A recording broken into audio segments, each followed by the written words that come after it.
Hello, hello, how's it going? Where did the music go? Music, come back.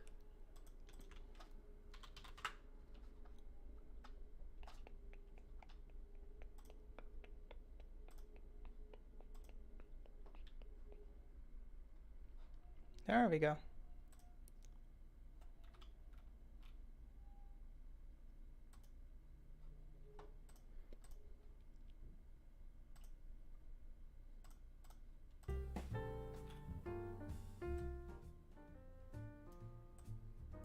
Hmm. Hope that's not too distracting. What is up, bro, Nifty? Let's see, who do we have in chat? Bro, Nifty, how's it going? Bulko Sick, thanks for showing up. Zombie Face Supreme, thanks for showing up in the YouTube chat. Is the music too loud?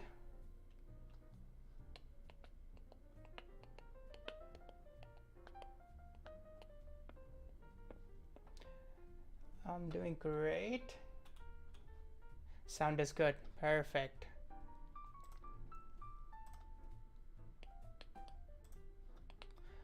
You also make a post on my LinkedIn.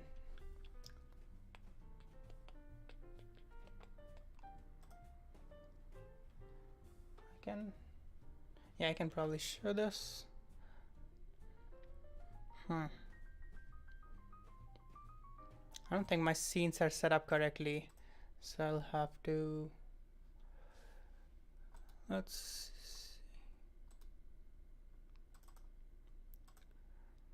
see. I'll just get rid of this one.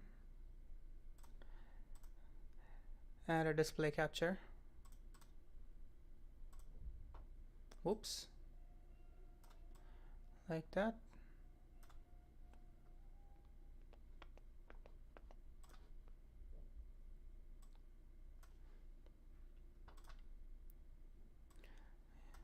I'm gonna move this out of the way.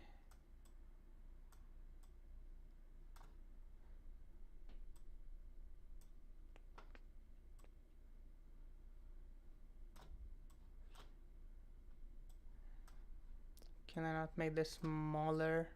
It's interesting. This is my first live stream. I have no idea how to do this. So I'll figure this out as I go along, I guess. Alright. I am live with my very first stream. Let's throw this in here. I don't think that works. Might have to do this off screen.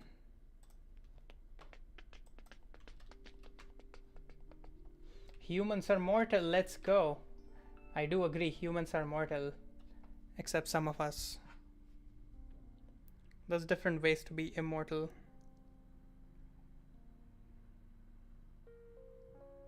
I had a missed call, that sucks, I kinda missed it. That's the point of a missed call. Let's put an image. Not that one probably. Actually that works. I am live with my very first stream. Link Twitch. Let's link twitch.tv/typeagrawal09. YouTube link, a little more complicated. Might have to copy it from right here. Post.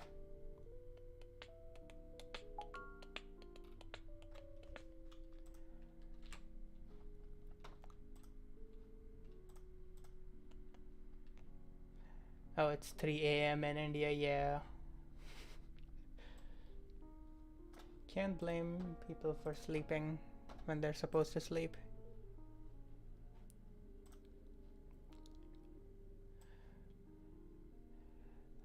shape. Is that Narto or Nart C? Nart C, thank you for the follow. The Daxry, thanks for the follow. Jazzy Pants, nice to see you guys here. Thanks for the follow. Is that GRX?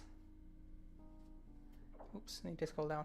GRX41Y. Very interesting name. Thank you for the follow. Nice to see you guys here. Nice to see everyone showing up. Cleaned up a little bit of the things here. The cables were kind of messy on my drum kit, so I had to spend a lot of time cleaning that up. I think I can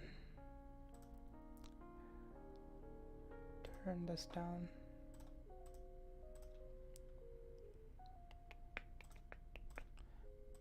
Cool. Studio looking clean, thank you. This is not even my studio. This is my I guess I'm kind of treating this apartment room as a studio apartment. But yeah, maybe at some point I turn this into an actual studio.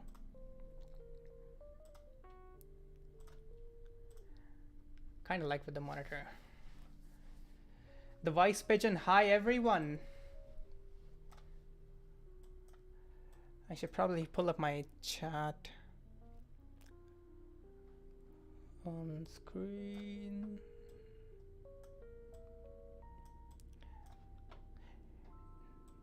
Utanium, Dan Utan, thank you for the follow and thank you for showing up. Nice to see you. Hello, hello. Are you winning, Dad? I might be. You tell me. Okay, I definitely need chat up on screen. Let me do this.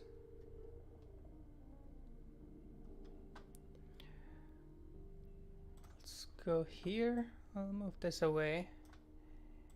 And both chats are up here now. Do we get a drum solo if we learn things? I think, sure. It's not a bad idea. I zoom this in, thank you. How are you guys doing? Let's see how we're doing on Twitter. I think I can bring this up at least. I am live for my very first stream. It only has 4 likes. There are so many people here. We need more people to see that I'm live.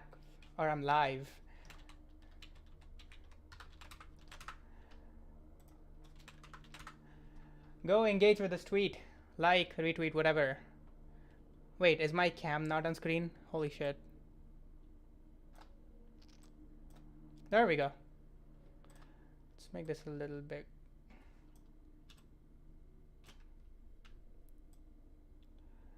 There we go. Bottom to stream 0 dash.dev. Yes, technically stream 0 because I don't have many things set up. The music is definitely getting a little way too loud for me. I have to turn this down a bit. Let's just muted it. Just reduce the volume. Cool. Let's see. Does that identify backpack mean you're announcing something? Am I? What am I announcing? What could be announcing? It's just a backpack from JabstackConf though. I think it has quickly become my favorite bag. It's pretty small, but I don't have to carry a lot of things, so it's pretty nice. Reactive programming for dummies, bottom. Yep. I'm missing the music. Is the music still here? I think. It's just taking a pause. Should be back. 14 people watching is pretty great for live stream. I have 14/15 viewers. That is amazing. Thank you guys very much for showing up. We don't hear the music. Oops. That is my bad. Oh, I get why. I might have to like add this into every scene.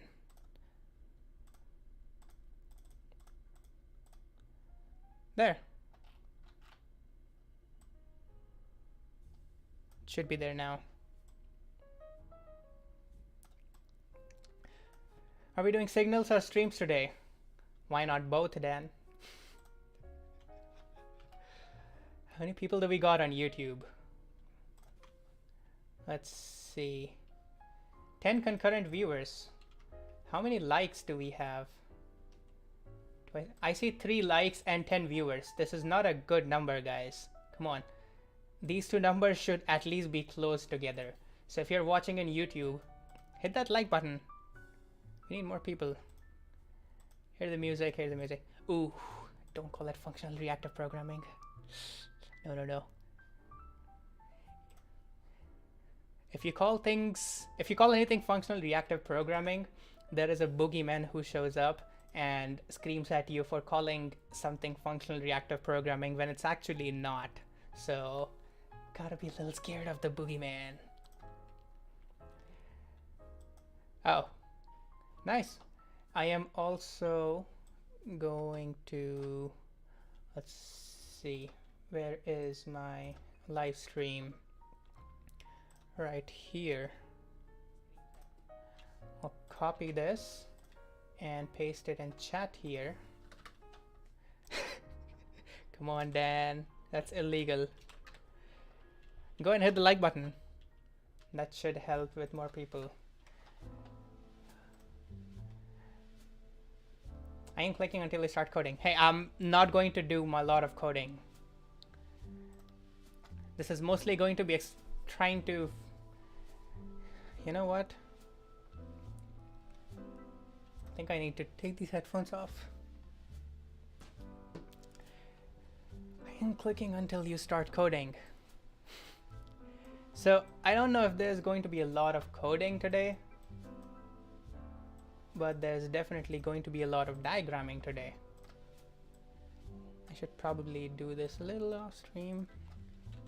But I'll try to code for a few things, at least for like, let's see. There will be a little coding, definitely. You know what? I need the headphones back. I'm trying to figure out if I should have feedback or not. I think feedback kind of helps, but maybe not too much. It's weird. All right, we have our whiteboard set up. This is reactive programming for dummies. I say that, but I don't fully know how accessible things will be. I think ever since I left my last job in December, I kind of got out of touch with like when new people are coming onto the scene, what are they experiencing, or how to explain them things. But I'll try my best. Let's see. Reactive programming. Let's make it large. What is reactive programming? I think at this point I might just quit the music. What do you guys want me to do? Do you want me to quit the music or not? Dark mode it? Oh. Yes. Eraser does not quite have a dark mode. It's gonna be a PowerPoint. Not quite. Thanks for accepting LinkedIn connection. I appreciate the LinkedIn connections. Functional reactive diagramming, maybe. Excalibur time. Yeah, I use Excalibur for a bunch, but then I started using Eraser, and it has like a few cool features, like I can put some documentation here. It has some diagram as code tools, which the sequence diagrams, I showed these off in my last video about, what was my last video about? It was a security incident at Loom, and I broke it down using the sequence diagrams. So that was fun. They don't have a dark mode, they're working on it. I am trying to push them very hard to put a dark mode. Better eyes, yeah. Music only if you play it. No music if mainly presentation. Fair.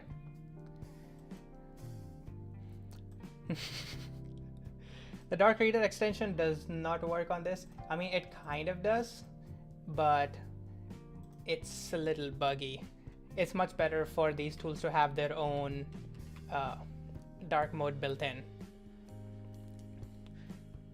Yeah, so there was a security incident at Loom where if you log into your Loom account, you will immediately be logged out, but then logged back in into someone else's account. And that might happen again and again. This happens a few times. Yeah, it was a pretty serious incident. They had to pretty much take down the entire Loom service for a while to fix that. But it was fixed. Infinite logins, yeah. WebDev Cody, thanks for showing up.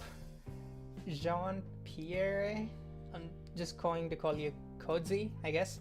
Dark Reader does not work, yeah. When dark mode is coming today, yeah.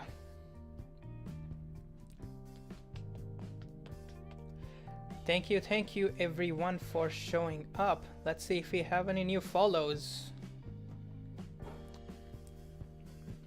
We have MalX1313 with the follow. I need to get my follow alert set up. Thank you everyone for showing up. And are we ready to start? Anything else you guys want to chat about before we start? I'll put chat on the left side.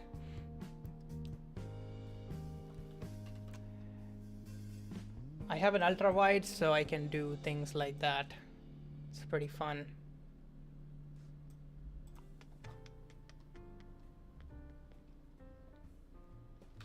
I really need a second monitor though.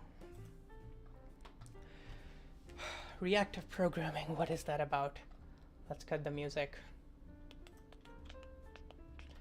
Okay. I'm kind of losing my tabs. There we go. Don't need you anymore.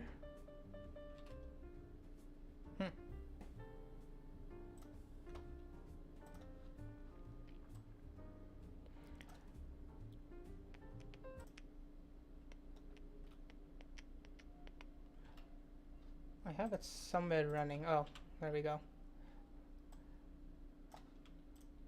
Close that. OBS can go out of the way. Alright, so what is reactive programming? I think I might also... Actually, I don't think so. I'm going to pull up my Notion where I have a few notes on this. Going to push it to the side as well. Alright. So what is reactive programming? What do you guys think? Give me your guys's whatever understanding of what reactive programming is. Ethereum says WebDev Cody has a solid start plus Civet video. Civet, is that the like TypeScript successor where you can like customize the syntax a bit? Functional reactive programming. I'll try to not get triggered when someone says functional reactive programming. Shin, thanks for showing up. Love the slick hair. Honestly, I personally think my hair is kind of messed up because I have no idea how to do my hair. I have had long hair for like 5 to 6 years now, but I have no idea how to maintain it. I have no idea how to make it look good. I just roll with it. Also, Shin, people here are asking about a dark mode on a Razor. When are we getting a dark mode? React driven development, that's pretty close. Let's see. We got a React driven development. What else we got? What else we got, chat? Your Notion is in light mode. My Notion, it's in dark mode usually, but ever since the last update, I think every time I open the Notion app, it reverts to light mode. So every time I open it, I have to manually switch it to dark mode. Words that come to mind are events, propagation, and tracking. Let's see. Events, propagation, tracking. Signal, streams, and signals. So signals, streams. Honestly, signals and streams are more alike than we might think. Observables pops up in the club. Observables pops up. Message passing based communication. So I'll just stick to message passing. Hider easy IO. Should have thought of that. Something about asynchronous programming. Async programming. It's a good catch. Oh, dark mode is in a couple weeks and it's underway. That's great to hear, Shin. Thank you very much. By the way, Shin here is a founder, CEO of this app that I'm using, Eraser, which is amazing. There are just maybe a very few things that I miss from Excalibur, but overall it's pretty awesome. All right, where is my Notion? All right, reactive programming. I think the easiest way we can put reactive programming is that it reacts to stuff. Padam-tis. Reacts to something.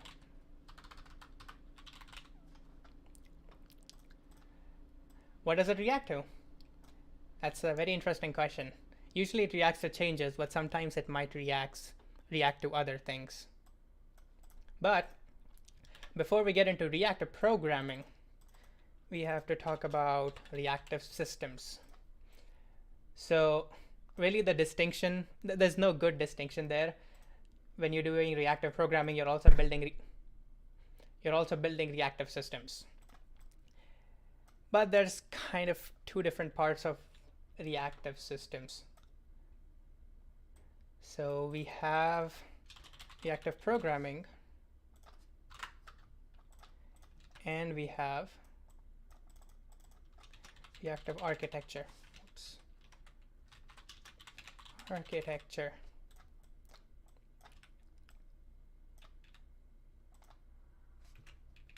And reactive architecture. So I'm going to be focusing on this today. Reactive architecture is a thing.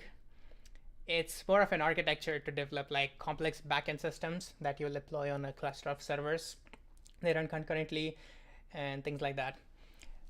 If I start to describe what reactive architecture is, honestly, it kind of sounds like futuristic technology.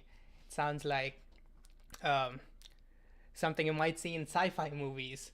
But reactive architecture is something that's been around for like 2 decades. If you know about the Reactive Manifesto or reactive principles, whatever, this basically outlines what a reactive architecture is. I'll probably do a stream on these at some point, but today I'm not focusing on that. Renaming your fanbase pub sub club and you cannot stop us. All right, pub sub club.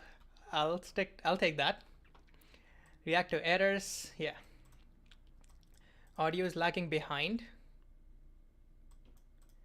Can you explain what audio is lagging behind means? Sure, that's something that can use some fixing. All right, reactive programming. So we'll cover this later, which means we are focusing on reactive programming today. What does that mean? Let's talk about imperative programming. This is the kind of programming. Holy shit, the feedback is kind of messing up with me. I don't know. It might be better if I just take these headphones off. I'll try without the feedback up for a bit. I don't know. The feedback kind of is messing with me. What is imperative programming? Let's see. We have code. Oops, I made that disappear. So let's say we have a variable, not a cat. I also have a cat, but let's say we have a variable. Variable x equals 5. We say if something true, something triple equals true, then x equals 6 or whatever. This is the regular kind of programming that we do most of the time. This is imperative programming. We go line by line, sequence by sequence, and we execute a set of instructions. You can add a while loop in here. You can write a function declaration in here. Let me get rid of that. You can write a function declaration. That's maybe the function myfn. I am very creative with names today, I promise. And then you might call this function at some point.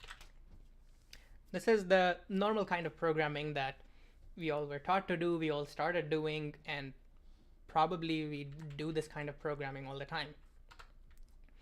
Even when we are doing some sort of reactive programming, it ends up looking like this just because how familiar this is to us. And this kind of sits in contrast with reactive programming. We love Lulu, Alice, thank you.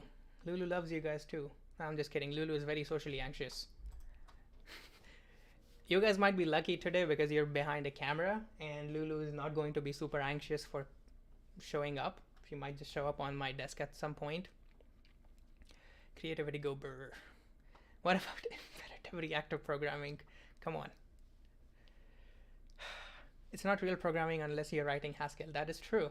It's not real functional programming it's not real functional programming until you're writing Haskell, and it's not real software engineering unless you're writing Rust.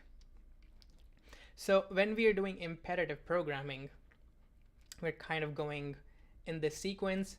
We have these variables that we can store data in. We can make that, not a car. We can make a y that is maybe a string, hello chat. We can maybe make an object that has foobar.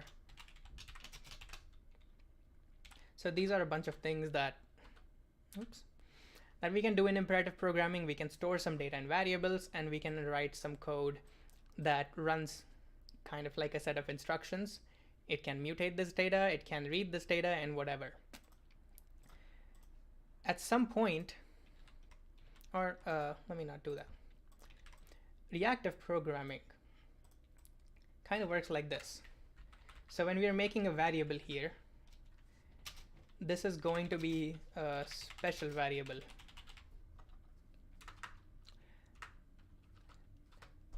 So this here, we know that it's a number.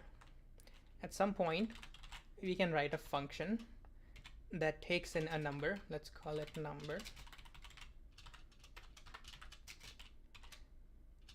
And does some stuff with it. Maybe let's say it can console log it out in the console, like that. If we want, let's say that maybe at some later point, we are going to set x equals to 6.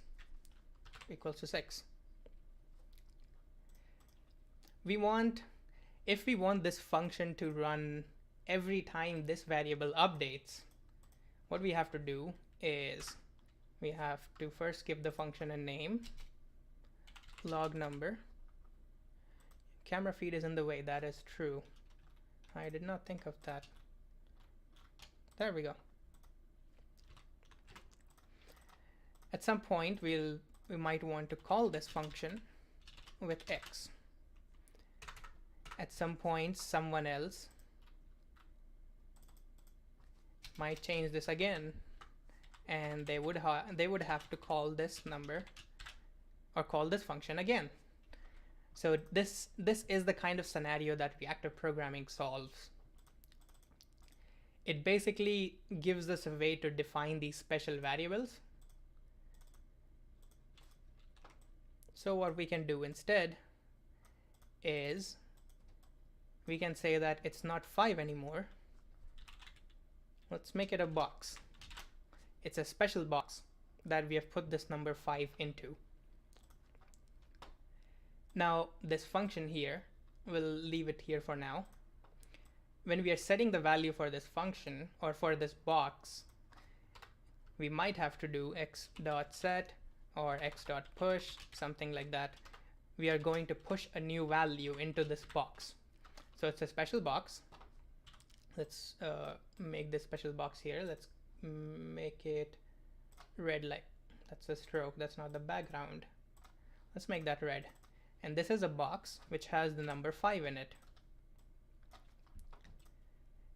At some point, you can push a new number into it, and you can push a new number into it. X.push 10. The word push here is really unimportant. Every different implementation has a different word that they use here and in other places. But now, once again, we want to run this function every time this updates. So what we can do here is, because this is a special box, yes, you can kind of think of it as a new data structure. What we can do here is we can listen to the box. We can listen to whenever it's updating. And we can put the function here.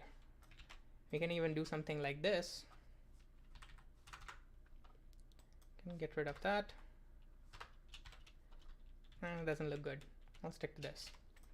So when we have a function that needs to run every time this special value inside the special box changes, we can just listen to it, or we can subscribe to it, or we can on change. I don't know. Again, the word is not important. What's more important is that these are two things that you can do to a box. Every time the box changes or the value inside the box changes, you can run a function. And by how you change the value is by pushing a new value into the box. So x.push here, let's come here. We are going to push a new value into this, and then we have our log num here. Let's make this green. Log num. This function will receive a new value, and it'll run whenever there's a push. Just use $sign swell solves all. Yes. So the $sign in Svelte kind of works in the reverse, where instead of making this box a special structure, it makes this a special structure, where you can do log num x, and it treats this line of code as special. If you add a $, here, and it'll run that every time x changes. So there are a lot of different mechanisms for reactivity. I'm hoping to explore some of those today. But this is the basics. This is the very foundation of reactive programming, of reactive systems. Everything else that we might talk about, that we might encounter with reactivity, it all follows this very basic push structure, where you push a value into a box, and then that box can then push that value into a function that can do some work with it, like this. Pretty simple so far, right? It's also called the observer pattern. It's also called the pub sub. There's a bunch of things you can call it, because basically you can do a bunch of different things with it. Let's say you have a double function that takes in a number and doubles it. You can also have that subscribe to the box, and you can push different things, or you can push this value from this box into multiple other boxes, multiple other functions. And at this point, some people started realizing that, hey, let's make this background transparent. Let's see, the box would need to track its subscriber list in order to scream changes to any subscriber, right? You are correct. And I'll get to that maybe at hopefully soon. The thing that happened is that some people realized that this push looks awfully similar to this push here. And it also looks similar to this push here. So really what's happening is that you just have a bunch of boxes. They're in different colors, they kind of do different things, but all you're doing is pushing a value into a box, and then that box is pushing a value into other boxes. Which means Nate is here, Dave is live. Yes, I am live. Or I forgot, you guys called me Dev, not Dave. I am live. Thank you, Nate, for showing up. Let's move this a bit. Yeah, so once you realize that all you're doing is pushing stuff into the boxes, you can do something like this. You you can have a box in between. Let's make it blue. That not only gets pushed a value from upstream, but also pushes a value downstream. And then you can do all sorts of crazy stuff. Let's see. We can do something like that. We can have another one of these. Maybe we have another one of these. And right, you can not only push out to multiple boxes, you can also have multiple boxes pushing into one box. So you see how crazy this gets at some point. Now we can ignore the stuff that's inside, because really the only thing that's important is that there are boxes that depend on each other. This is what a lot of people refer to as the reactive graph, or the DAG, which I don't even know what it stands for, something acyclic graph, whatever. When you do some sort of reactive programming, your program kind of ends up looking like this, where you push into something and that pushes into other things and that pushes into other things, and at some point it stops. Directed awesome graph, directed acyclical graph. There we go.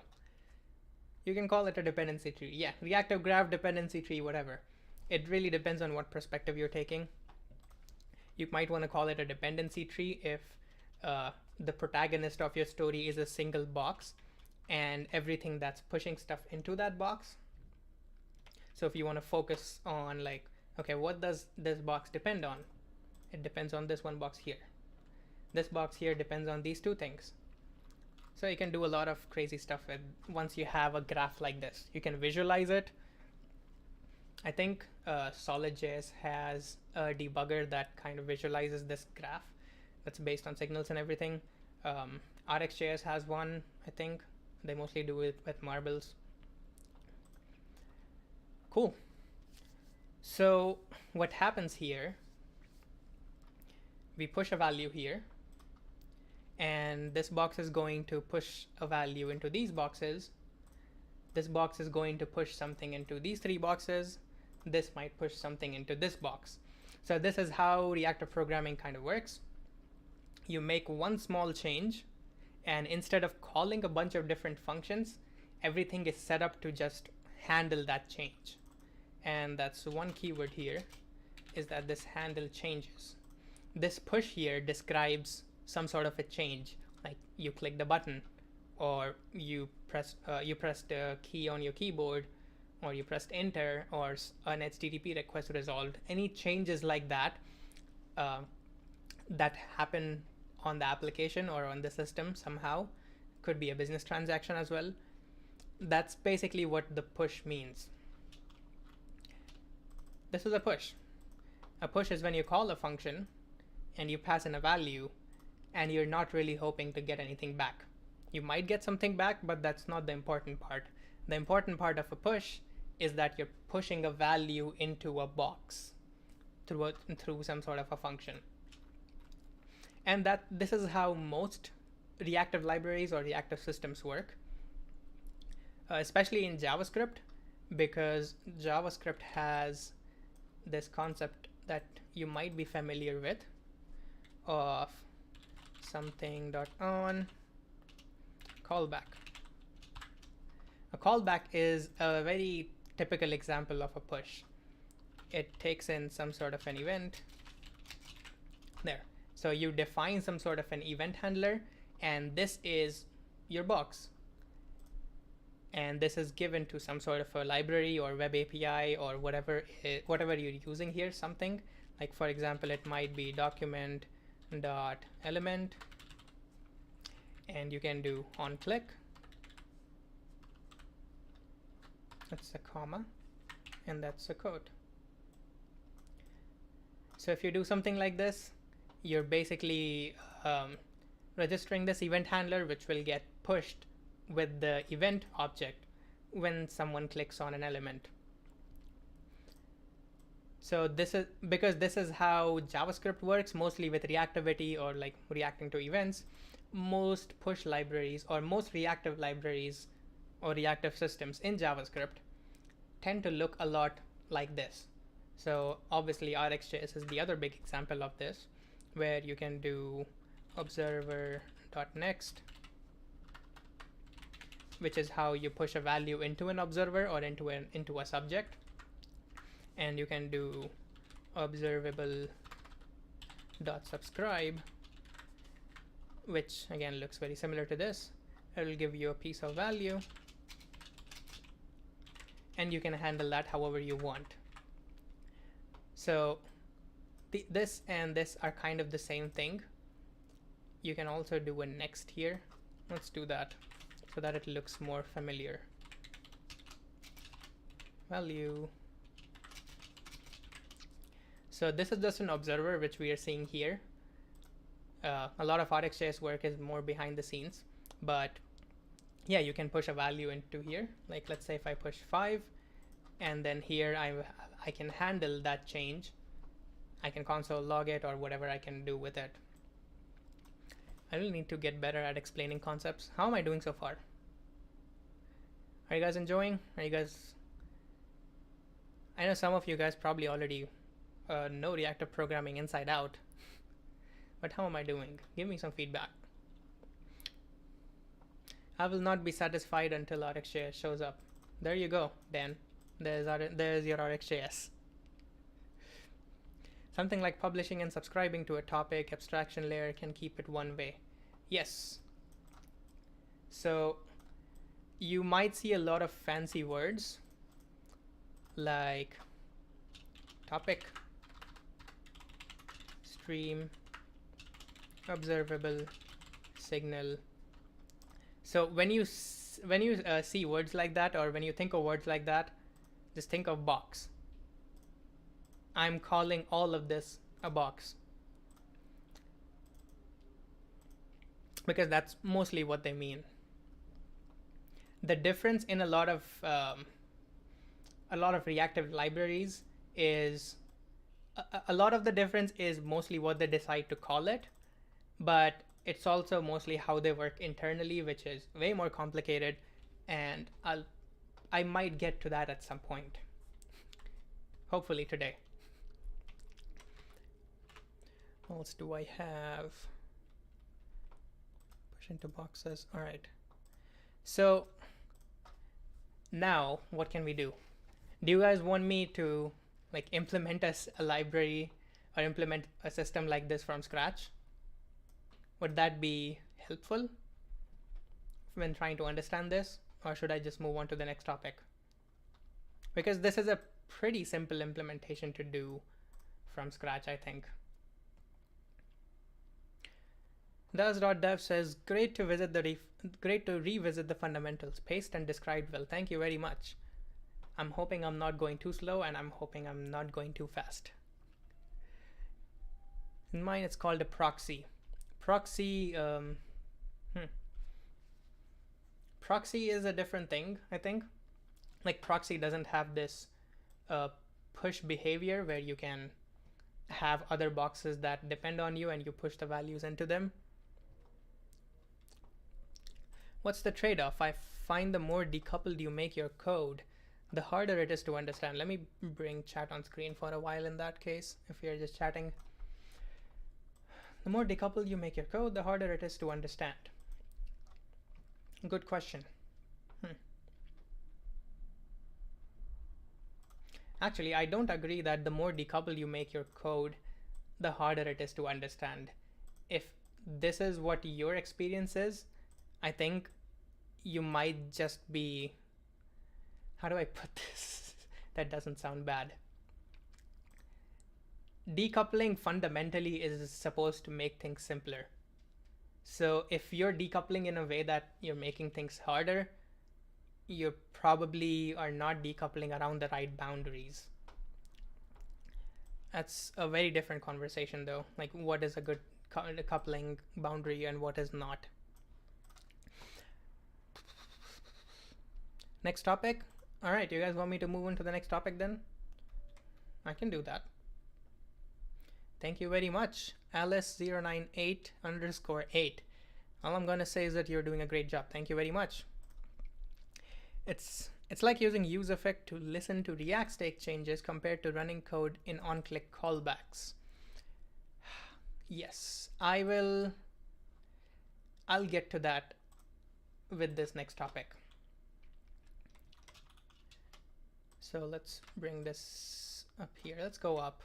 Everyone goes down with their diagrams. I like going up. So reactive programming, we talked about push-based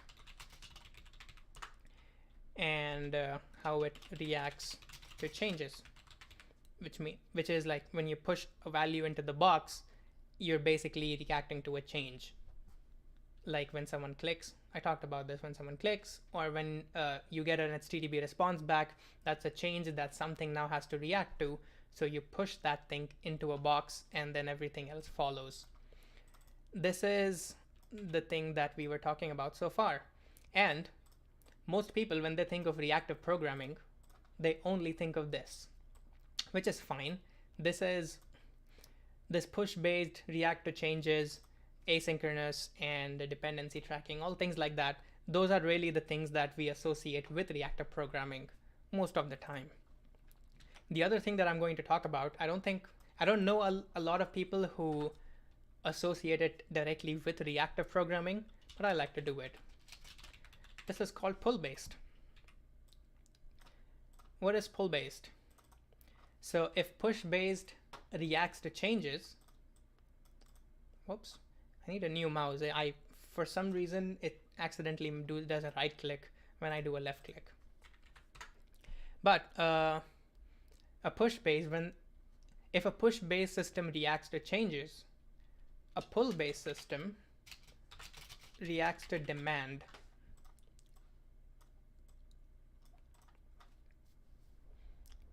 How you guys feel about that? All right. Let's see. So we had a box, right? Let's start with the box again. Let's say this box has some value. Value is in quotes because of reasons that I'll explain very soon. And let's say we have sub function myFn that needs that value that's inside the box. So this time we're not talking about changes, we're talking about demand. So this function here, at some point this function will run and it will demand for the value that's inside this box. So it's not push anymore, it's pull, or it's a demand. This box now, it will give the value back. That's all we need to know from the function's perspective, that hey, there is this value I need, it's inside this box. Let's pull the value from it, or let's make a demand for it. We get the value back and we continue doing what we're doing. That's all we know from the function's perspective. From this box's perspective, it can do a lot of stuff. So maybe it can have the value, let's say, let value equals 5. It can have the value in memory, and when you pull it, it just returns this value. So let's do some coding again. Let's say function get value is return 5. So this is a box that returns the number 5. And when you want this value, you can just say const value equals get value. You can demand the value by pulling it from this box, from this function. Now it just returns 5 here, that's fine. But what it can also do is that it can return 2 plus 3. It doesn't have to have the number 5 in its state as a variable. It can do some computation to figure out how to arrive at this value before fulfilling that demand for it. It can even pull the value from other sources. So maybe this is called get5. And we might have another function called get2. And this returns 1 plus 1. So instead of doing this, we want get2 now. Oops, get2. So you see the contrast with the push system. In a push, there is a function that accepts a value, you pass it in, and you don't care what comes out of it. Here, when you're pulling a value, when you're making demand for it, you're calling it possibly with no parameters. You might have some parameters at some point, but you get a value out of it that you then carry on your further computation with. So this function here reacts to the demand of the value that it's holding inside. Instead of reacting to a change to that value, it reacts to the demand. Let's do a more realistic explanation, realistic use case for this. Should probably turn off my notifications. Quit.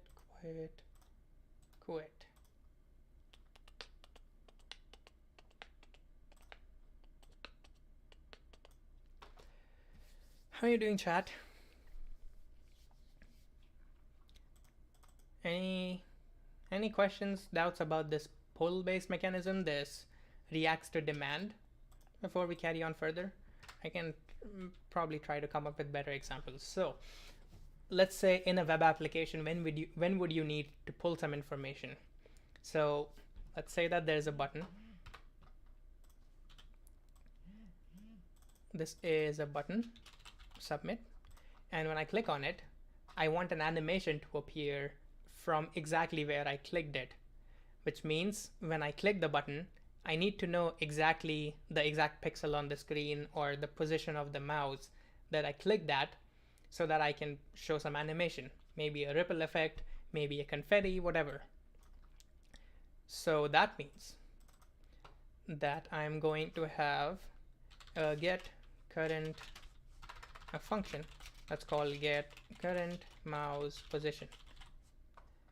And I know I'm naming things like I'm in Java land here, but get current mouse position, and it might return,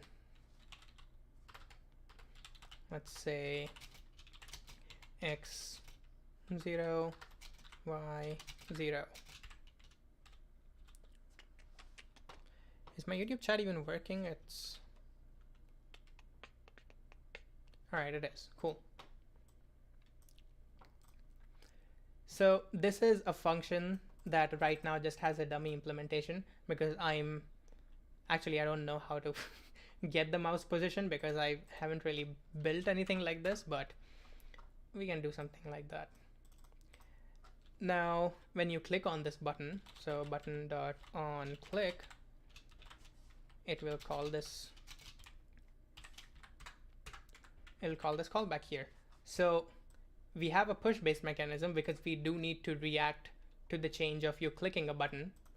But once that happens, we would need to get the mouse position, and we pull it from get current mouse.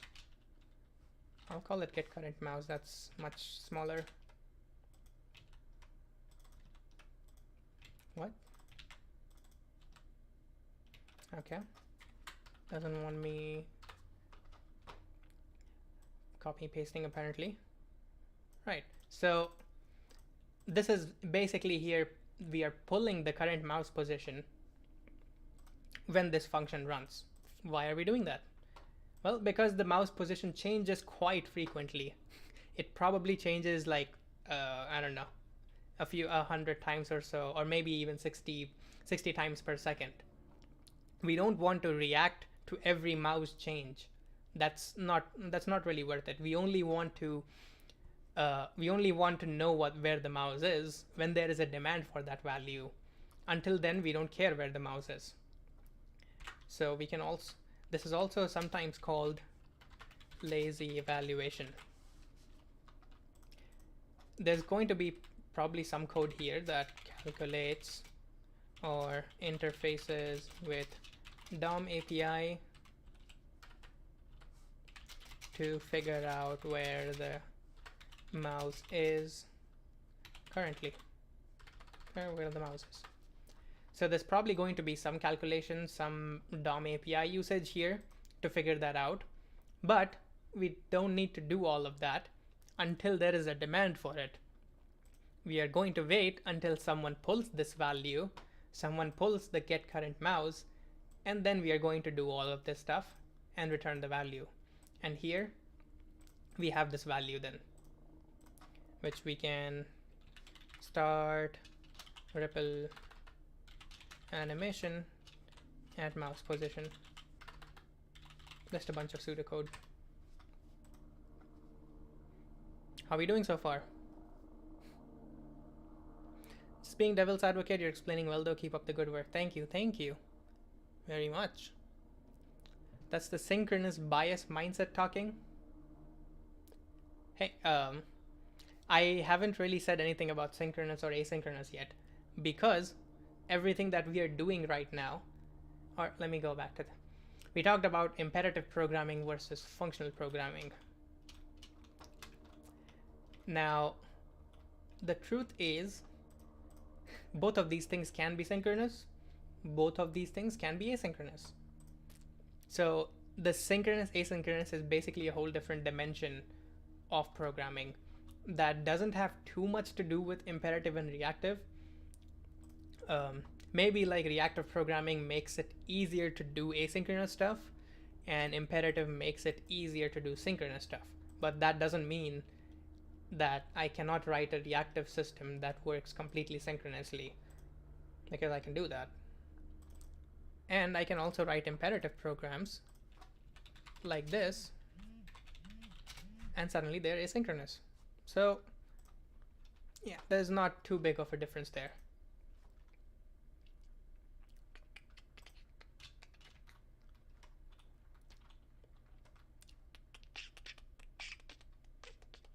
How we doing? How we doing? Should I move on? How much do we understand about the pull-based system?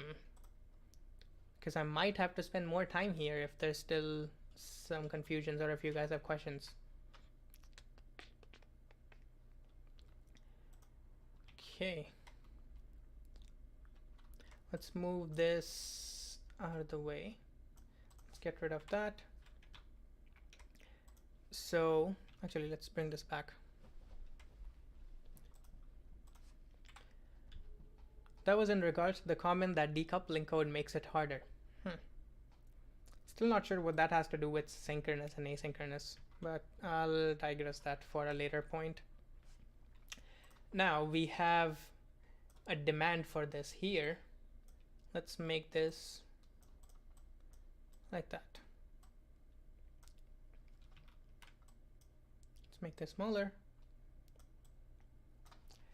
Now here you can see that when we pull get 5, it also pulls get 2, which means you can have once again more of these boxes that pull from each other. You can have boxes pull from multiple different boxes like that, and you can also have a box that's pulled by multiple different boxes, because again all these boxes represent our demands, or a demand for a specific value, which is why the value was in quotes, because the function or the box might or might not have the value in its memory. Maybe when you pull it, it might have to do additional computation like this to figure out what the value is.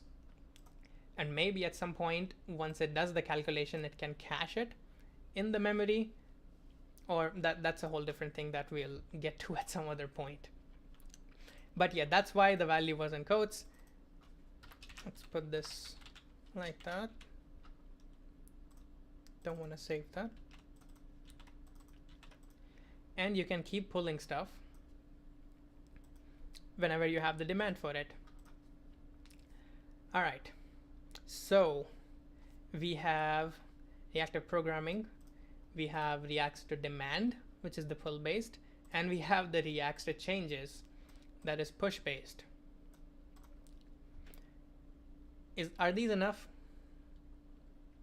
Can you build a system that's completely push based or that's completely pull based? Not sure. So let's think about how we build applications, web applications. So we have changes. For example, you might have clicks a button, submits a form, sends a chat message, receives a chat message, or you can, let's combine sends, receives a chat message. What else could we have? There's a bunch of different changes that we have to react to at some point. HTTP response received, and so much more. We also have demands for things. We have demands for data on render.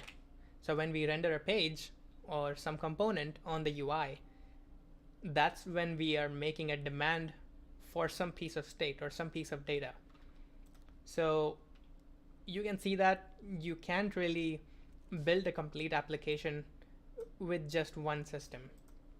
These are kind of like two sides of the same coin of reacting to things, but you need both of them for most applications that we are building. We have demand for data at some point, and we need to fetch the latest whatever the latest data, latest piece of state is, and show that on screen. But we also have a bunch of changes that we need to react to. So what ends up happening, if the foreshadowing wasn't enough, is that there is hybrid models that combine stuff from both. And these models get crazy. I know Dan Utan was here in chat. Anyone who's probably working on any sort of a reactive library, whether that be React or Angular or Solid, Knockout, I don't know. Most libraries that work today are hybrid. Even RxJS. RxJS is heavily push-based, so you'll do a lot of .subscribe, .next, things like that. But there is some pull-based mechanisms going on behind the scenes. SolidJS is kind of the opposite. It's when you write code in Solid, it's heavily pull-based. But internally, it makes heavy use of push-based to send notifications down. And I'll try to model one of these, see how it looks like. Hybrid models. Let's start with a very simple hybrid model. We need more space. So, you guys know the drill by this point. We have boxes. And really the biggest reason I'm using boxes is because all the different terms flying around, like observable, signal, stream, topic, and I was like, yeah, a lot of those words have like additional baggage with them. Like when you use the word observable, people think of RxJS, people think of streams and operators, and I didn't want that to happen, so I'm just going with boxes. Everything is a box. So how hybrid models work is that there is this box can pull the other box for data. Let's make it, let's do something like this. So we have this connection here, let's say, that describes a pull mechanism. So this box can pull this box for its value. Let's say that it has value, and this is a function.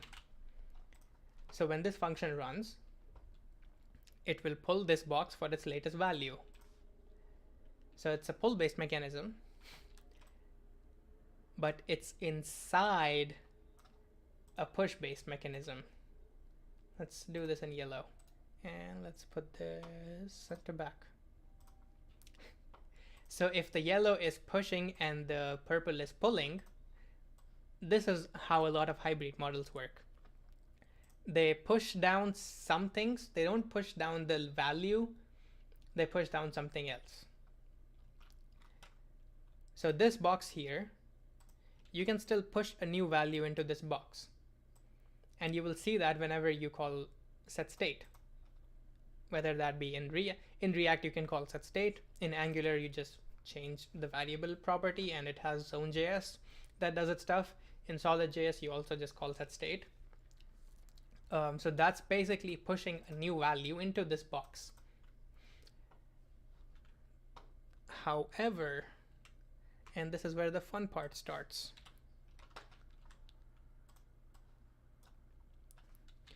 When you push a new value into this box, if this was a purely push-based system, all it would do is it would push the new value down to the function and the function would run, right?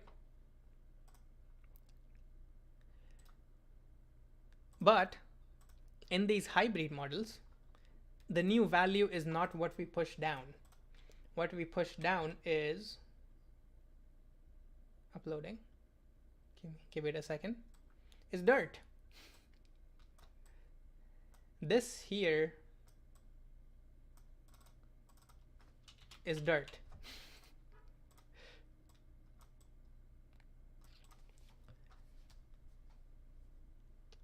What do you guys think about that?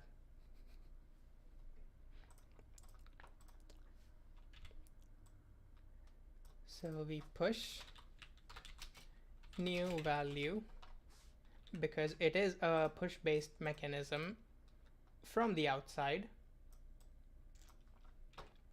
But when this value or when this box receives a new value,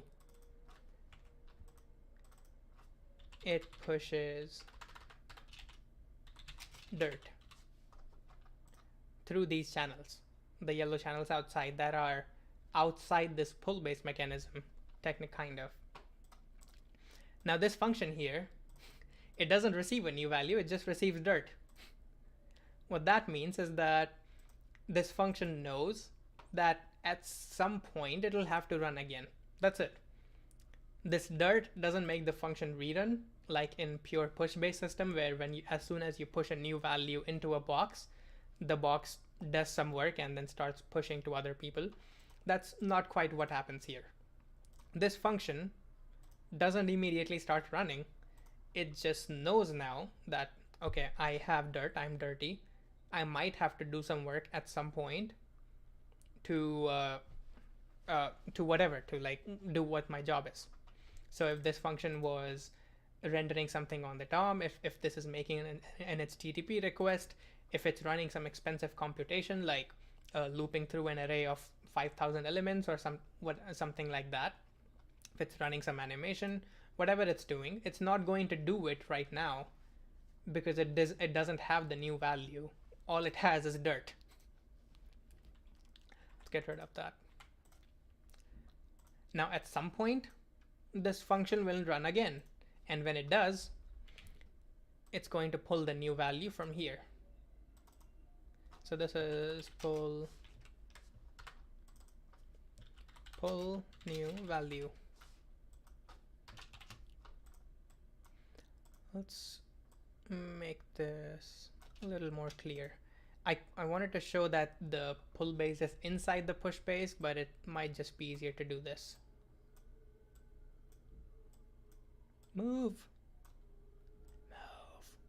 Thank you. So we push dirt down, and then at some point the function will pull the new value from the box up above. This is how most hybrid models work. Actually, no, this is how all hybrid models work. They just add a lot of more things on top of this. So if this is not complex enough, there is so much more. This is something that I am kind of interested in implementing from scratch. So if you guys are interested, I might do that now. It's been an hour. I think reactive systems, like there is so much more to talk about reactivity that I can like keep going all night. but I might just like stop here and maybe try to implement this. How are we doing so far? This is interesting to you guys at all?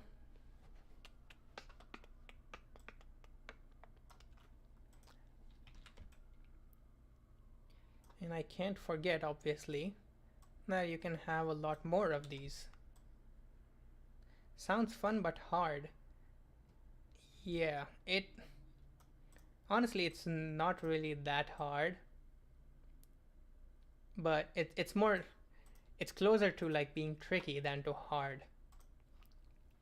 So we also have this intermediary thing that you can have a lot more of these. So this is how a lot of hybrid models work. You have a value on top that you can push a new value into. You can have things in the between that receive dirt and then pass that dirt down. And then at the bottom, so let me also order these so that the order is clear. So once you push a new value into this box, it pushes down dirt. This function receives dirt.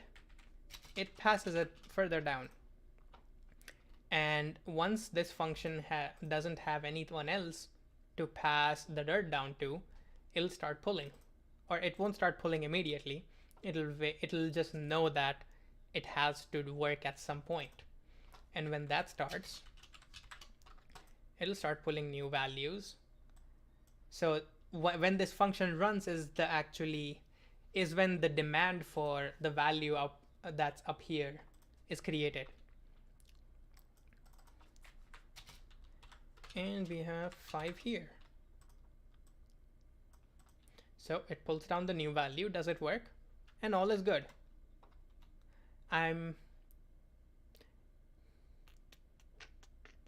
Does this seem familiar to you guys at all? No? Darren Baldwin, thank you for showing up. I completely butchered your name. I'm so sorry about that. Amardeep, thank you for showing up. I saw the implementation of reactivity in vanilla.js, which was something as simple as like a function within a function, but I don't know if it's true reactivity. So true reactivity is kind of a pointless concept. Most things are reactive. Like a lot of people like to say that React, the library React, is not reactive, which is not true. It is reactive. It's just a different kind of reactivity from something that Solid has or something that Knockout had. Those things are also reactive, but they like to call themselves as fine-grained reactivity, whereas something like React is more coarse-grained, which means that it's not very efficient with its work. Really, the biggest difference between React and Solid is how big this function is, or like how complex this graph is. With React, the graphs like these are pretty similar. You make some update and it does a huge amount of work. So this is kind of why this is really the biggest, how can I put it, the biggest piece of contempt that fine-grained reactive libraries have with something like React, because this function is just way too big and it has to do a lot of work. Whereas quote-unquote fine-grained reactive libraries just try to be very efficient with mechanisms like these.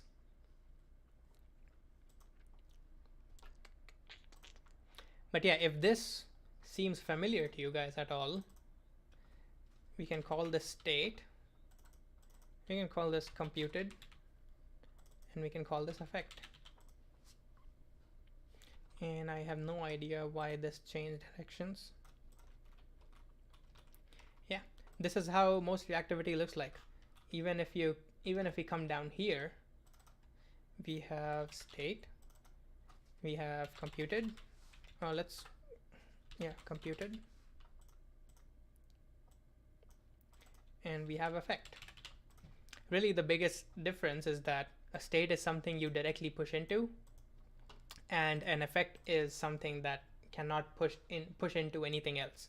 So it's the end of the graph, it's the beginning of the graph, and everything in between is just a computed. So it gets pushed and it pushes stuff to others. You can keep doing the same with here. This can be a state because this doesn't pull from anything. So it's just a original piece of data. This can be computed because it gathers state from other places. And then this is just an effect. And in hybrid models, this works the same way. Would this diagram apply to Vue? I am not really sure how Vue works internally, but again, most like application frameworks or libraries, they have reactivity built in. So there is some element of reactivity inside. It's just how efficient are they with reactivity, or how much of that framework is reactive, instead of just being re-render this whole component and then we'll figure out what changed, versus we know exactly what changed because everything depends on each other. So yes, this diagram would apply to Vue at some level.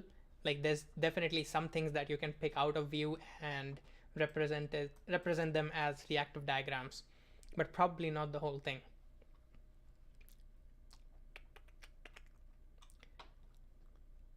So really, like this, you can take this concept here of the push pull and keep making it more complicated or more complex or more efficient. You can add a lot more things to it. For example, instead of pushing down dirt, you can push different kinds of dirt. So not only do these boxes get dirty, they have a lot of different kinds of dirty, or like just status or a state. So instead of, along with having their own value or their own computation, whatever, they also have a state. So they can be clean, they can be dirty, they can be different kinds of dirty, they can be maybe dirty, maybe not dirty. So this is something that I like to call gaslighting, where you push the dirt down, but the value of the computed might not have changed. So I call this gaslighting. So this is when everyone from up here, all the different states, are pushing dirt down to you, and you are really feeling dirty. But when you get pulled for a new value, and you pull the new value from up here, you realize that, hey, you probably weren't dirty. People were just gaslighting you, and you're actually clean.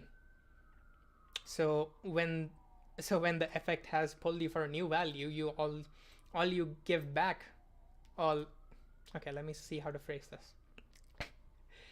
So when you are pulled for this new value here, you don't have to give them a new value because you weren't dirty. You can just return back the old value, or you can just say that, hey, I didn't really change. I'm still here, I'm still clean. Which means that this effect probably doesn't have to rerun because it doesn't have a new value. Stop talking dirty.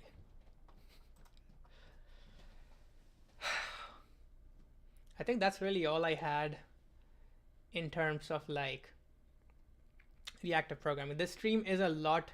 I know I called it reactive programming for dummies, but a lot of this stream is me exploring the concepts that I've been learning for like the last month or so, and kind of trying to put them out there on a diagram, on a live stream, maybe on a YouTube video, just to clarify my own understanding of things.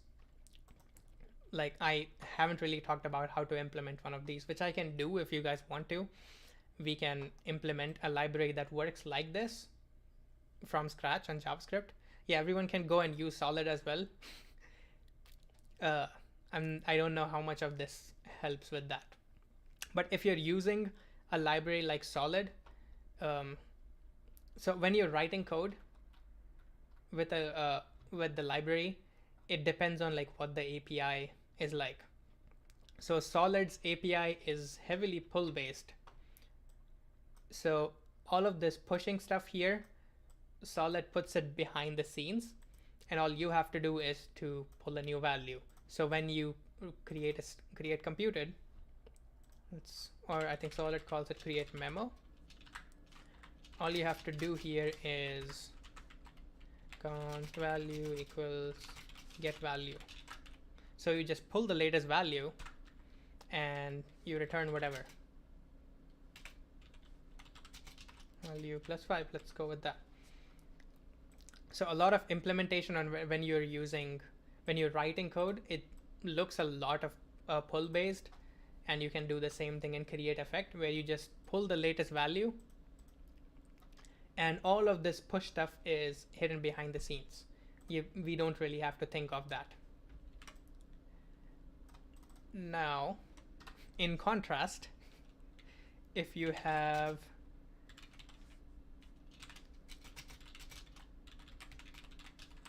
this, an RxShare is observable, or let's make it from button click.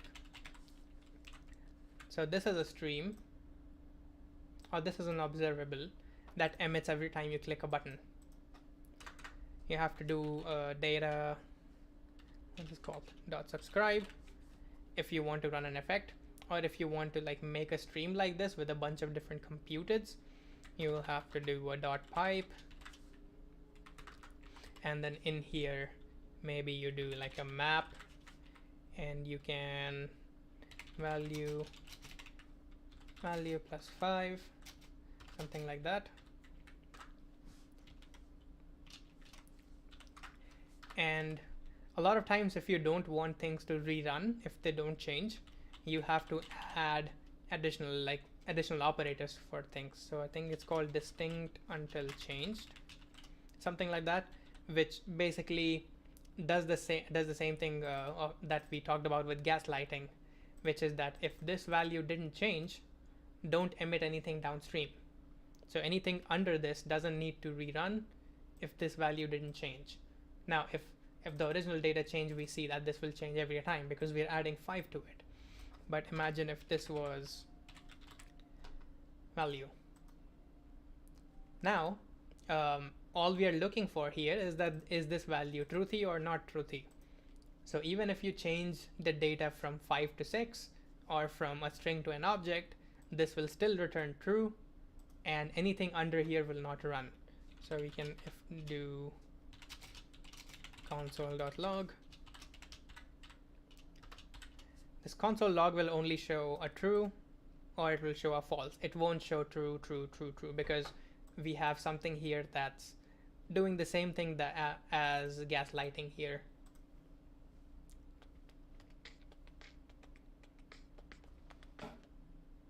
Thank you everyone for the follows. I really appreciate everyone showing up. How are we doing?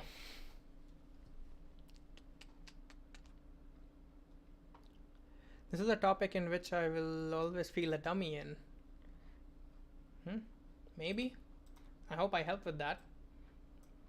I mean, if you're still feeling like a dummy, if you still have any questions, let me know. Because this is pretty much all I got for today. Or all I got for this topic, at least. Functional... I am not talking about functional reactive programming, Dan. Thank you very much for trying to gaslight me into doing that.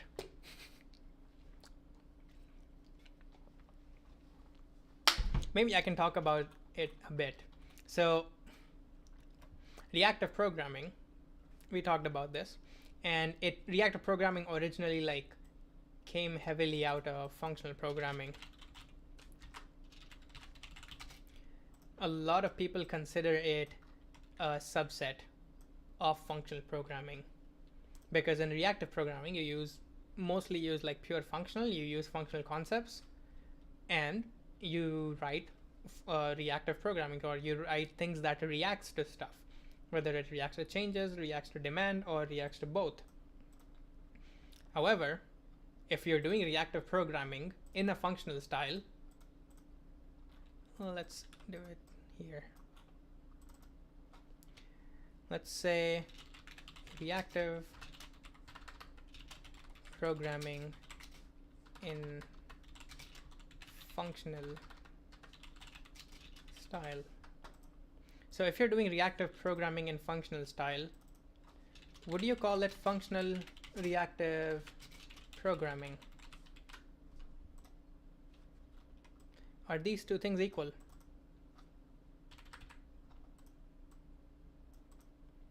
kind of sounds like it, right? You're doing reactive programming and you're doing functional programming. So it kind of makes sense to call it functional reactive programming. But somehow it's not, because the people who originally came up with functional reactive programming gave it a very specific definition and some very strict rules that have to be followed for something to be called functional reactive programming. And if you don't follow those rules, you're not doing functional reactive programming. You're just an imposter. You're an imposter among them. Do I want to pull up the Twitter account? Dan, do you know about the Twitter account, the infamous Conal? Should I pull it up? I don't know if I should.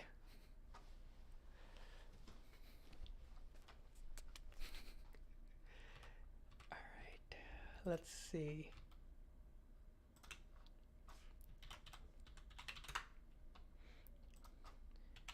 Let me pull this. Yeah. So this is a very interesting Twitter account that you might want to check out at some point. It's just like @Conal. Just do from Conal and search RxJS. Why did that not work? Conal.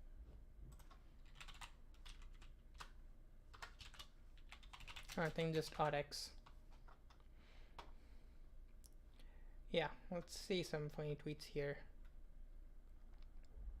Wondering how people came to think of Rx, RSC, and stuff as FRP, and how these ideas and beliefs spread. So straight up, like, if you think RxJS is functional reactive programming, you're just wrong.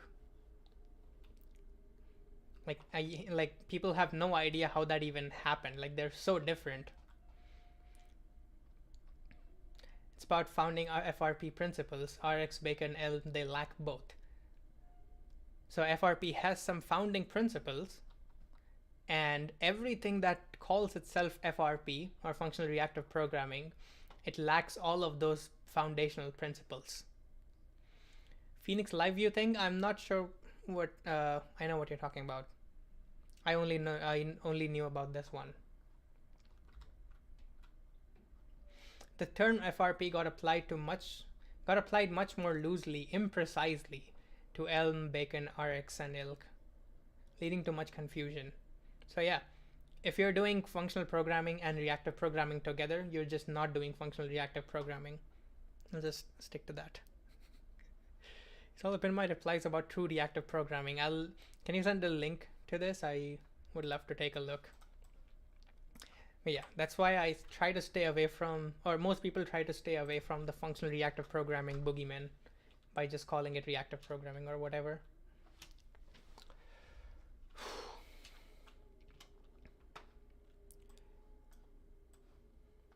So yeah, I guess we can try to implement this from scratch, a system like this, if you guys want me to. Oh, Dustin Getz, yeah. Dustin Getz is an interesting character. I remember this, yeah.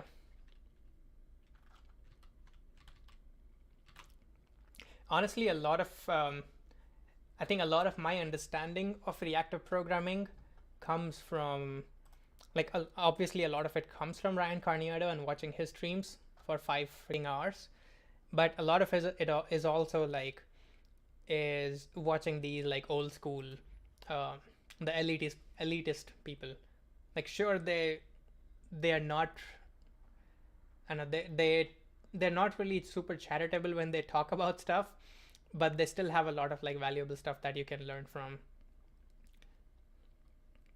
Yeah, I get, like, if you're working on a reactive programming library or a reactive system, a reactive library, and someone comes to you and says that, hey, what you're doing is completely wrong. That's definitely very annoying. Yeah. I'm wondering if I can go into these conversations and say, hey, I have an IT degree, I also know better. Even though I don't. All right, so let's spend some time try to implement something like this from scratch. Oops, move, move, move, move. Okay, let's make a new here. And let's, not yet. Let me instead do this.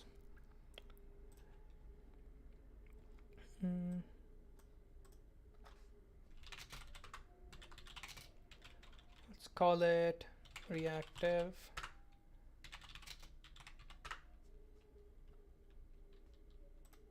Oh, that did not work.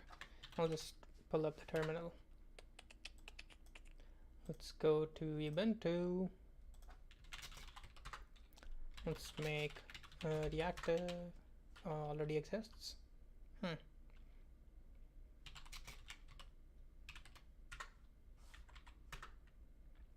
Oh, there's a file called reactive. Why is there a file called reactive? Oh no.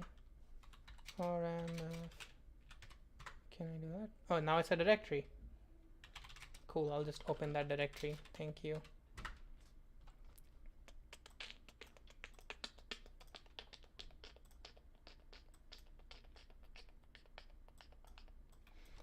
Alright, where is chat? I want chat back on screen. And you guys want a drum solo when I'm done? Maybe. The problem is that my drum is not connected.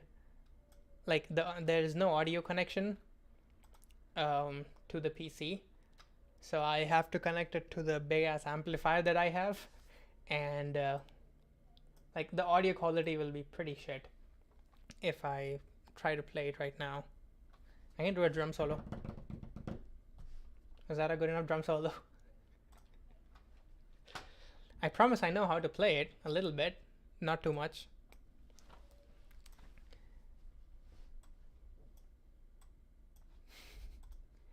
All right, let's try to make a reactive system here. Let's call it Next.ts. Okay, so what are we exactly making here? Let's come back to our diagram. We are making something like this. So we have three different kind of boxes. We have a state, we have computed, and we have effect. Do we want to call this signal just to and I'll stick to state. So we have a state, we have a computed, and we have an effect. So there are three things that we need. Let's start with classes because I like classes. We have a state, we have computed, and we have effect. Cool. How many people did how many viewers did I just lose by writing classes?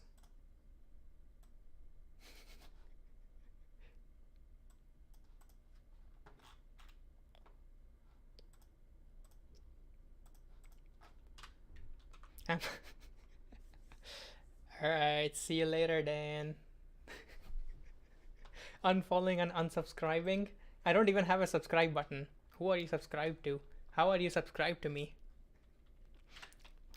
I like classes for modeling like base boxes that have state and that can communicate with each other. It feels pretty nice.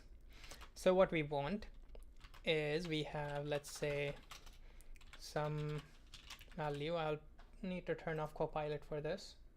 It'll probably annoy me. So some value equals, say, new state, and we can give it an initial value. Let's say it's 5. We're going to have some computed. This is going to be computed,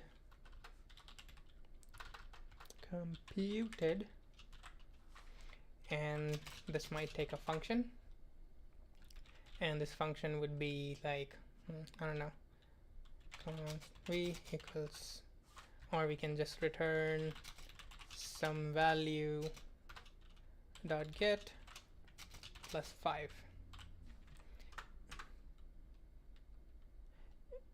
If anyone wants to see a tiny annotated TypeScript implementation of Solid's reactivity, use this link. I will take a look at that very soon. I want to see if I can try to implement it just using my brain, and if I miss something, if I get stuck, I'll probably take a look at that. And of course it uses classes. Most things use classes. Are pretty nice. It's a shame that we have grown to not like classes. This will be an effect. So new effect. This is also going to be a function. Let's say we are console.log, and we are going to pull some computed.get. Now, first of all, the state seems to be accepting a value. So let's make a constructor. Initial value, make it any. Well, let's call it private value so that we can refer to it. The computed and effects seem to have a get function. So there's going to be a get, and this also has a get. Cool. And these two seem to be taking a function. So there's going to be a constructor. Let's call it computation. And same thing here. This is going to be the effect. Or let's just stick to let's call it effect. All right, what's the problem here? Get does not exist on state. That's because it does not exist on effect. It exists on state. Now what? Plus cannot be applied to void and number. All right. TypeScript. Shut up. Am I channeling Ryan Carniado here with all these any's? Okay, so it compiles, but it probably doesn't work. We also need to be able to push a value, or let's say new value, into the state. And all this will do is it'll set this dot value equals to new value. By the way, let's call these pull because those are the words that we were using. Even though get probably makes more sense, let's call it push and pull for now. Then at some point, we want to say some value dot push and give it a new value. And when we do this, it should console.log again. Or for the first time, I guess, because we never run it the first time. Let's see if this works.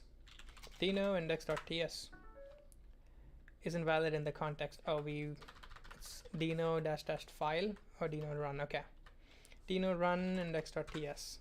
Okay, so nothing happens because at no point are we pushing down any actual information. So now what we need to do is when we push a new value, we need to push dirt down to the computed. How do we do that? So let's say here I'm going to have, let's say, computed dot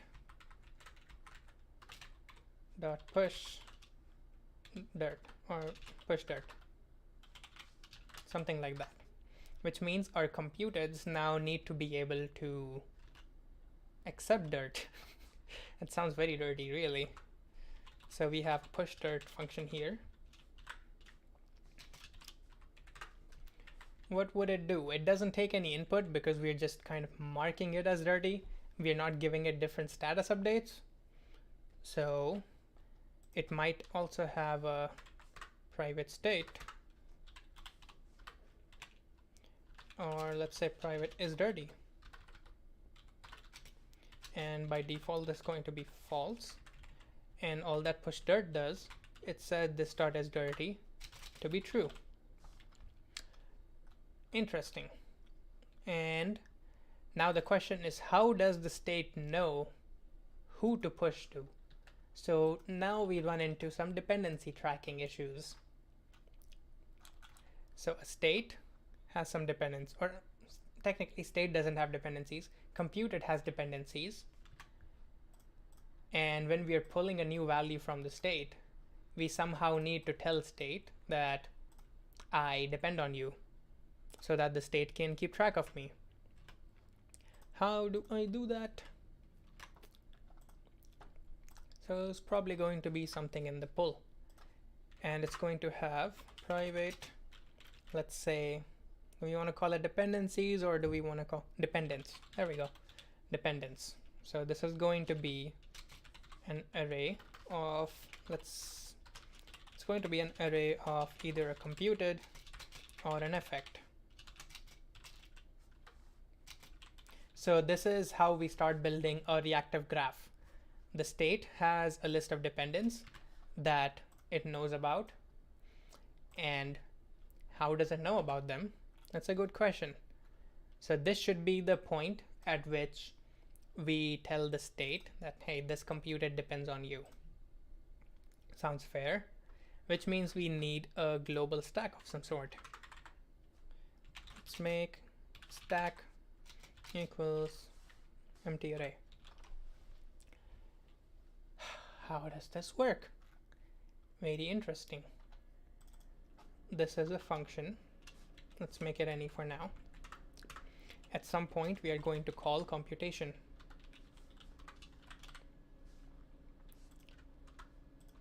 Now, I'm not really the best live programmer or pair programmer, so there might be some stretches of time where it doesn't make a lot of sense what I'm doing. And I can see that in the viewer dropping as soon as I started live coding. Well, I guess that's the fun. So we want to loop over each one of these dependents. So this dot dependence dot for each. We're going to d.pushDirt instead of just doing it with this one computed. Now it's failing because effect doesn't have a pushDirt yet, which we can add. An effect can be marked as dirty, like so. Shut up. My Alexa started screaming for some reason. Sorry, I don't know that. Shut up. All right. So what do we have so far? We have a piece of state that has a list of dependents. You can pull the value from a state and you can push a new value into the state, which will mark all of its dependents as dirty. Now to keep track of the dependents, we want to be able to push them onto the dependence array whenever you pull something. So let's assume that when you're pulling a piece of state, the thing that's pulling the state from you, or the thing, the array or computed, is going to be on the stack, like that. So const dependent is equal to stack dot pop. So you want to do a dot pop, or do we just want the last value? Let's just do stack dot length -1. So we'll get the last item in the stack. That's the thing that is going to be that is pulling the value from the state right now. So we're assuming that the thing that's pulling this value is going to be there on the stack, which we can later push into here, dependent. There we go. So every time you pull, it will add it to dependence and it will return value. Cool. Very oversimplified implementation of solid.js signals here. Very oversimplified. Now we are going to run the computation, which is going to pull the state, which means we might need to put ourselves on the stack before we run the computation. So stack.push this, and then when we are done, we pop ourselves off the stack. Stack.pop. Cool. Let's see how this works. We are going to, let's put a console.log in here somewhere. Or let's do the effect first. So we want to do pretty much the same thing for the effect. Going to copy this here, and instead of computation is running the effect, it's going to put itself on the stack, and once it gets pulled, it will become a dependent. So computeds can also have dependents right here. Computeds, you can also pull a value from a computed. Seems like I don't have a value here, so I would need private value any. And when you first run the computation, we want to store this in this dot value, and we return it here. So computations are all queued up before any effects, correct? So that is what the dirt means. The dirt doesn't mean the computation is going to run immediately. It only means that it's going to be computed when you pull it. So that also reminds me, instead of returning this dot value, now we need to check if it's dirty or not. So this dot dirty, if this computed is dirty, that's when I run the computation.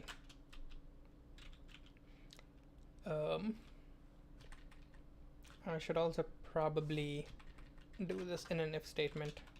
So if this dot dirty, then we are going to store the value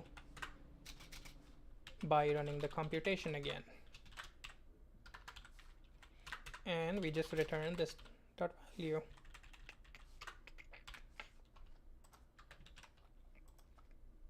How's that looking? It probably doesn't work at all because every time the computation runs, it'll do the dependent thing again. So we might need to do this in a constructor somehow. I don't know. This is the first time I'm doing something like this.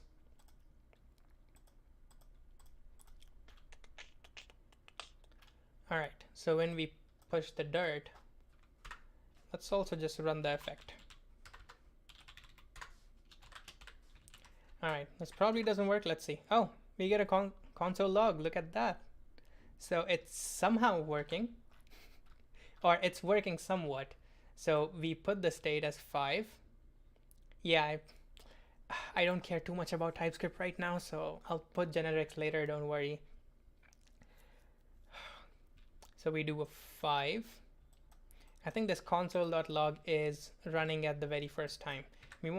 I think we want it to run twice. The second time it should show 15, but that's not happening because we probably are not pushing everything down correctly. So let's see where the issue is. When we push a new value onto the state, it's going to run. It's going to push dirt down to every one of its dependents. Let's see if this is happening or not.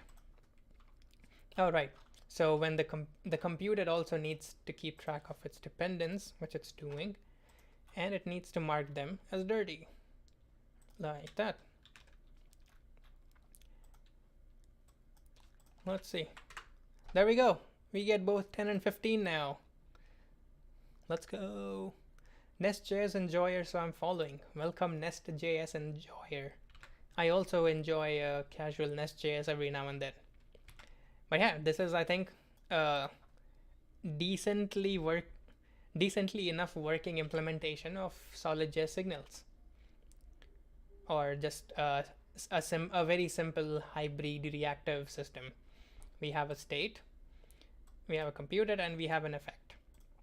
The very first time this will run, it should show 10 because this is 5 here. We're adding 5 to it, and then we're logging it. The second time, we just push a new value into the state, and it traverses down, pushes dirt, and then pulls the value. So let's add some console logs to see the order of things that's happening. Let's console.log pushed new value into state, and let's put new value here. Console.log pulling new value from state. This dot value.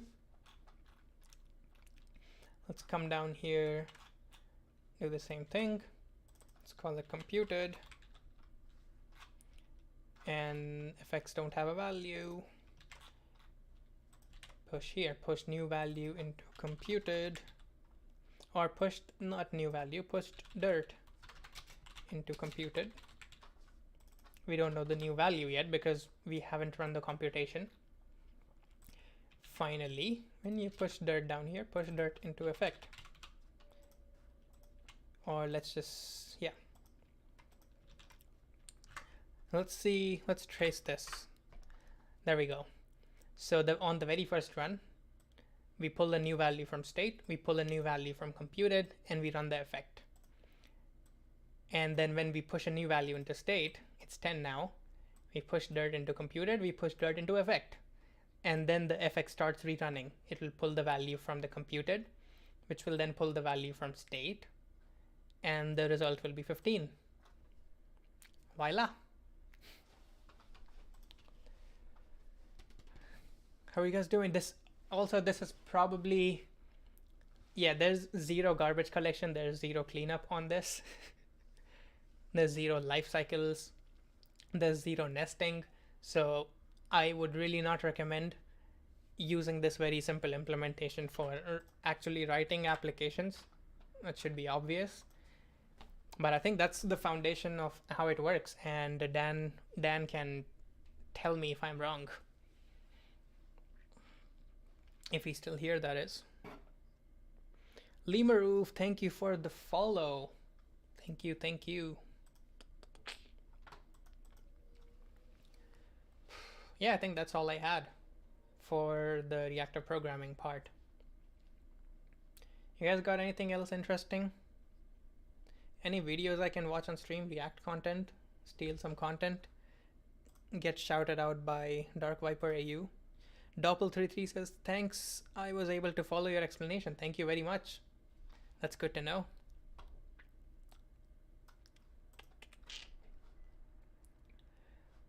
Should I put this on GitHub? I'll put this on GitHub because why not? Publish to GitHub. Oversimplified reactivity. I'll make this a public repo. Yes, okay. So now this is on GitHub. You can see the code there. You can play around with it. React content about reactivity. That is amazing. Unfortunately, like all the videos that I could find about reactive programming are like, I don't know, 4 or 5 year old conference talks that are 60 or 90 minutes long. So it doesn't really make the best reaction content on live. The alternative is Ryan Carniero streams, which are 5-hour longs.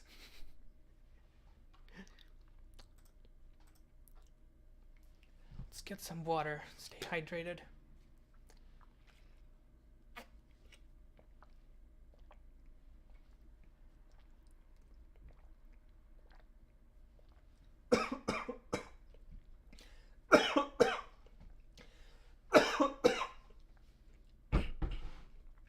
I'm sorry. I'm really bad at drinking water, honestly.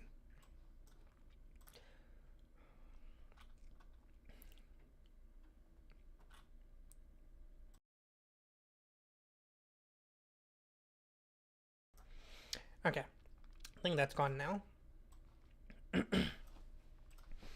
Yeah, I'll randomly just drink water and it'll start choking my throat and I'll just cough like my lungs out. I have no idea why it happens. It just does.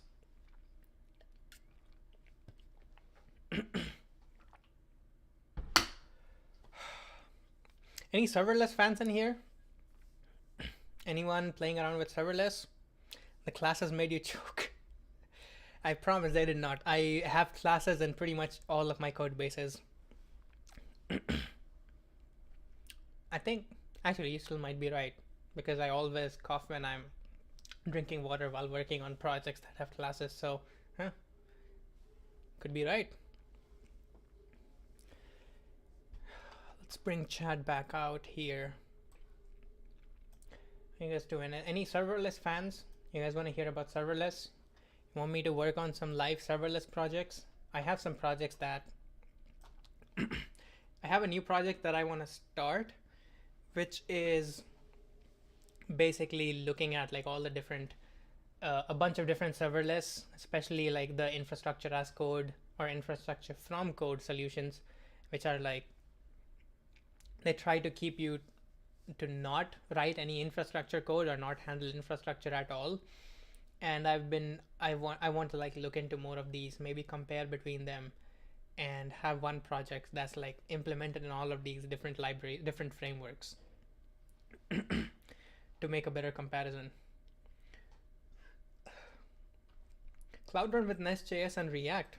Let me know how that's going. That sounds pretty interesting.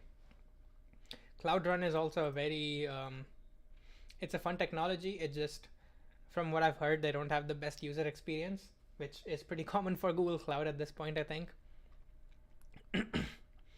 Where is React though? Like, is the same application serving the front-end assets, or are you still hosting your front-end stuff in CDNs as static assets? I'd love to know that. Serverless on a side projects, not at work.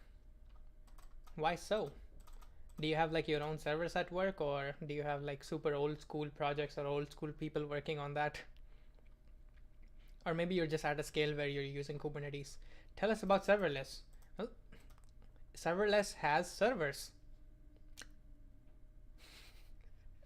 Serverless is pretty fun though. So the thing that I am looking forward to is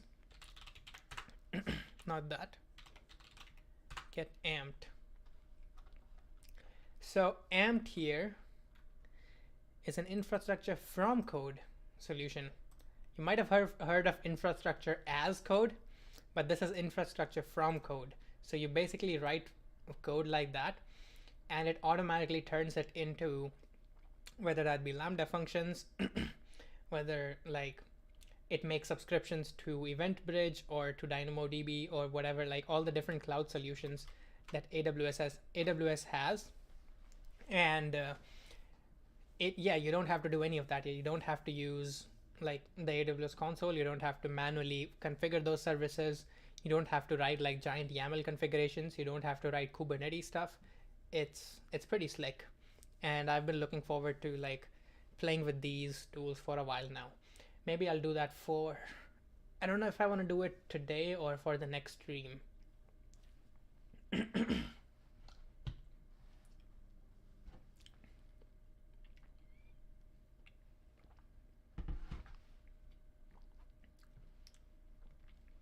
One cloud function for a little internal dev tool, that's it. Yeah.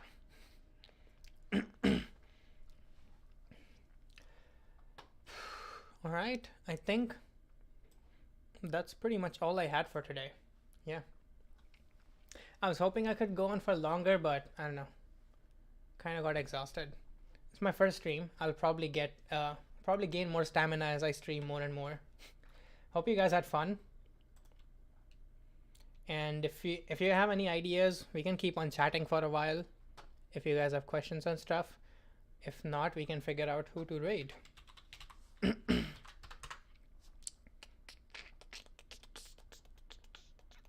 Rox is live, MBL, Code Miko, Griffin, Iron Mouse, Son. Yeah, let's see who is live in our category. Am I in the right category? I didn't really check. I hope I am. Yeah, I don't know most of these people. We can raid Griffin. Griffin is pretty cool. And got hit with an ad. Yeah, I might have to get Twitch Turbo at some point.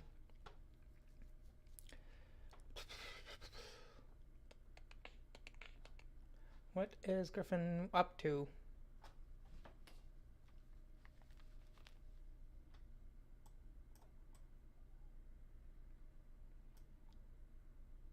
Do you guys hear it? I don't think you guys do. That's fine. Alright, I'm going to throw this up in the YouTube chat. go ahead and raid him. And for the chat here, I'm going to raid CM Griffin. Go show him some love. And I'll see you guys hopefully very soon. I am going to be streaming more, definitely more. And let's pull this up. Yeah, I'll hopefully stream a lot more this week. This was my first stream. Hope that was nice. Let me know what you guys thought about that on Twitter or wherever. And see you guys. Bye bye, Twitch. I think YouTube is still live. I should probably have stream up.